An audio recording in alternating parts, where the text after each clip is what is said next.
अभी तक जो रिवॉल्वर की गोली थी वो अलमारी में संदूक में कहीं रखी हुई थी।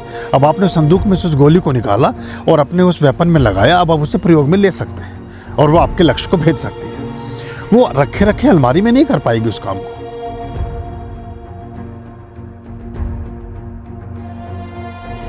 आर्यम आर्यम गुरुदेव। गुरुदेव, क्या परमात्मा के द्वारा बहुत सारे मंत्रों को कीलित किया गया है?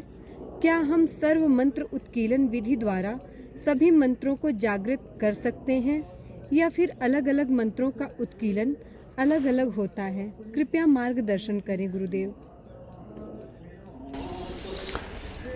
हमारे प्रियात्मन, ओम स्वस्ति अस्तु।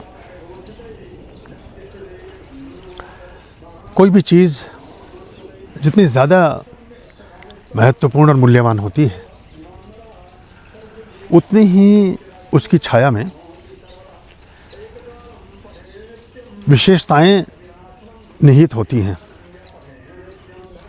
उसमें संलग्न होती, संबद्ध होती।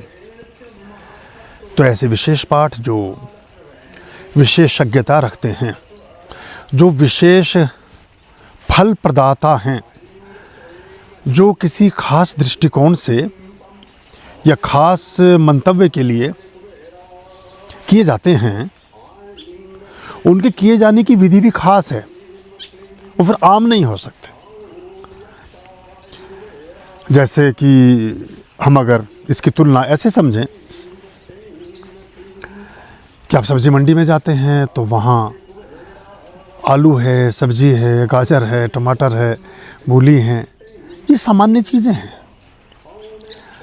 इनको विक्रय करने वाला व्यक्ति 2 दिन पहले भी कभी कभी मैदान में, 1 दिन पहले भी मैदान में छोड़ के आ जाएगा। कभी कभी 1 हफ्ते पहले भी वहाँ स्टॉक लगा रहेगा, बस ऐसी छोटा सा कि कोई कुत्ता बिल्ली उसको ख़राब ना करे, उसकी सुरक्षा को दृष्टिगत रखते हुए उसको वहीं पड़ा रहता है, वो जहाँ पर उसकी पैठ लगनी है, जहाँ सब्ज़ी मंडी है। लेकिन जहाँ सोने की गांठ तुलती हो, जहाँ चांदी की सिल्लियों का विक्रय होता हो, जहाँ हीरे मोती और रत्न और आभूषणों का कारोबार होता हो, वहाँ तो आप ऐसा ना कर सकेंगे। उसके लिए तो छोटा सा ज्वेलर भी सबसे पहले बहुत बड़ी सी तिजोरी खरीदता है, और तिजोरी भी इतनी मजबूत कि जो आसानी से खुल ना पाए, जिसके खोलने के आयाम भी 3-3, 4-4 गुना, जिसमें ऐसे मेथड इस्तेमाल किए गए हों कि आसानी से अगर कोई चोर भी बुरी नियत से घुस जाए तो आसानी से ना खोल पाए। तो अगर दुनियावी पदार्थ, सामाजिक चीज़ें, हमारे जीवन में निर्मूल होने वाली बातें इतनी प्रकोष्ठ में रखने योग्य हैं, तो जो महती ऊर्जाएं हैं, जिनसे जीवन जगत का संचलन होता हो, जिनसे जीवन और मृत्यु और पूरे परिष्कार और अवनति और उन्नति, पराजय और विजय की गाथाओं के सूत्र कहीं निर्दिष्ट हों, कहीं संबद्ध हों, आबद्ध हों, छिपे हों, जुड़े हों, वो क्या ऐसे ही होगा कि हम बैठे और कुछ भी करना कोई भी चालू कर दे? ये हमें समझना चाहिए। परमात्मा ने जो विधि विधान बनाए, वो विशेष विधि विधान विशेष रूप से संकल्पित और समर्पित गुरुओं और आचार्यों पर अवतरित हुए। वो विधियां, वो मंत्र, वो संज्ञान, वो किए जाने वाली व्यवस्थाएं, वो अपनाए जाने वाले सीक्रेट्स, विशेष परिस्थितियों में, विशेष पोस्चर्स में, विशेष पूजा पाठ के तौर तरीकों में, विशेष साधन और संसाधनों की उपयोगिता के साथ रहते हुए वो उन ऋषि मुनियों पर, साधकों पर, अवतारों पर, गहरे भक्तों पर उजागर हुए। जब वो उनके जीवन में उजागर हुए तो उसकी स्मृति बोध करते हुए, चूँकि हमारे श्रुति स्मृति बड़ा आधार रहा है ज्ञान की गंगा का, तो उनको सुरक्षित और संरक्षित रखा जाने लगा, जिनको हम वेद, उपनिषद और ज्ञान की चर्चाएं और बहुत सारे हमारे पुराण और जो भी आप ग्रंथ आपके जीवन में रोशनी लाते हैं, उनके नाम अलग अलग तरह से हो सकते हैं। तो उनके प्रादुर्भाव में, उनके प्रयोग करने में, उनके इस्तेमाल करने में भी कुछ विशेष मेथड हैं।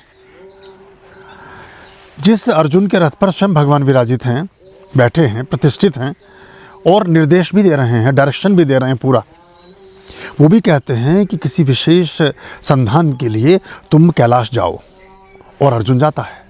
सबसे पहले इंद्र से वरदान लेता है, इंद्र से अस्त्र लेता है, फिर स्वयं भगवान शिव से पाशुपतास्त्र लेता है।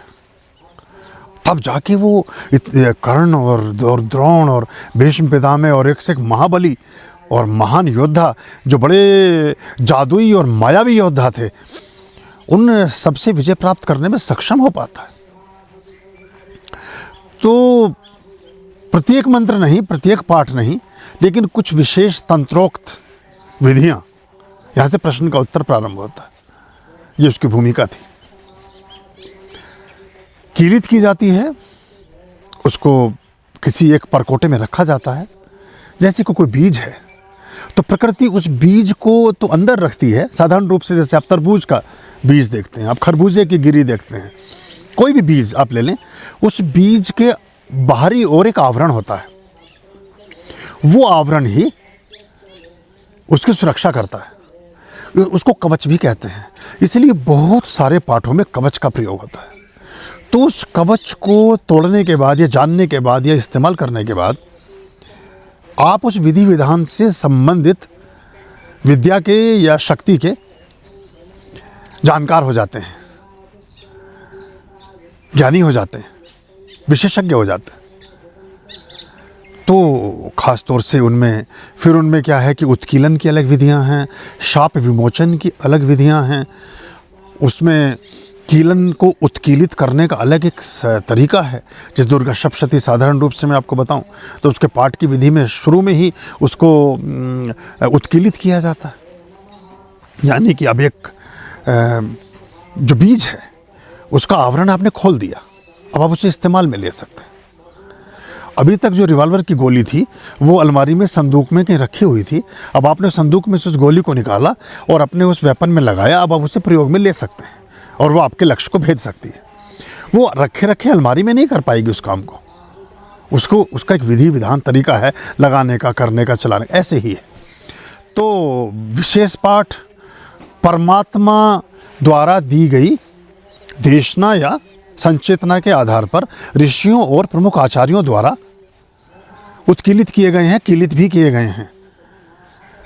कुछ पाठ ऐसे भी हैं जो सिर्फ हस्तांतरित किए जाते हैं, उन्हें कभी लिखा नहीं जाता, उन्हें शेयर नहीं करते हैं, उनको बस कान में फूंका जाता है या सामने बैठने वाले बहुत सुपात्र शिष्य को ही उसकी विधि विधान बताया जाता है कि तुम इसको ऐसे करना, क्योंकि इसको दुरुपयोग की संभावनाएं भी बहुत ज़्यादा होती हैं।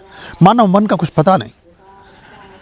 बड़ा कभी कभी एक अफसोस भी होता है कि आज हम जिस युग में हैं उसमें जो धर्माधिकारी हैं वही बहुत छोटे छोटे से अपने मंतव्यों किन्हीं चीज़ों के लिए ऐसी चीज़ों में जुड़ जाते हैं जो चीज़ें दूरगामी खराब प्रभाव रखती हैं। बहुत ऊंचे ओहदों पर बैठे हुए धर्माचारी भी कई बार इस तरह के संवाद और इस तरह की बातें करने लगते हैं जिनका उद्देश्य बहुत पवित्र और अच्छा नहीं होता, भविष्य उसको निर्धारित करता है। लेकिन विधि विधान से, अपनी योग्यता के परिष्कार से, अनवरत साधना से, सक्रिय समर्पण से, निर्द्वंदित मन से और पवित्र तन से, शुचितापूर्ण धन से और निरंतर गुरुओं की संग सानिध्य में रहने से आप इन विधियों के सुपात्र होते हैं, फिर इसका प्रयोग कर सकते हैं। ओम स्वस्तिस्तु। आर्याम अभयाम भज रे चित संततम